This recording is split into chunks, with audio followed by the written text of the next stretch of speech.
Did you read the reviews about it? I haven't yet.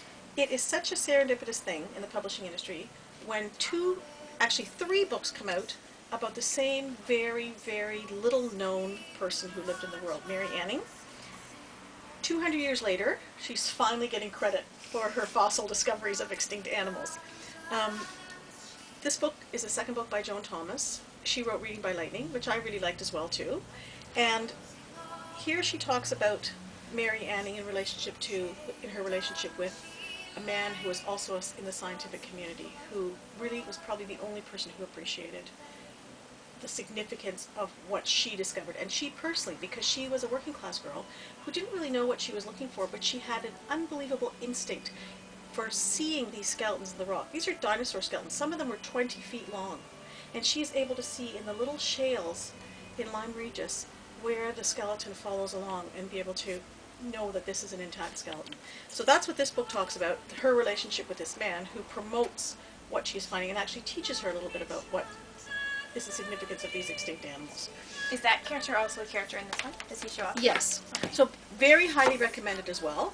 And then this book is more about her relationship with an older woman who also existed, who collected fossils herself, but of fish. So she was starting what came to be a very well-known collection of fish fossils that are still in the museum in London and other museums around the world. And it was this woman who helped Mary Anning as well and brought her discoveries to the scientific community and insisted that they take a look at them. And unfortunately, most of the scientists gave themselves credit for finding these fossils, not Mary Anning. But if it wasn't for this relationship that she had with this older woman, and I think in some ways, and Tracy Chevalier does touch on this, there was some envy on the part of the older woman that Mary Anning, who was not well educated, did not come from a background that was knowledgeable about the world, had this instinct that this older woman really didn't have. She collected the fish fossils just by trial and error and going out on the beach every single day. So, but she did put Mary Anning forward because she was herself, the older woman, very interested in science and wanted to be a part of the scientific community that was completely 100% confined to men at the time.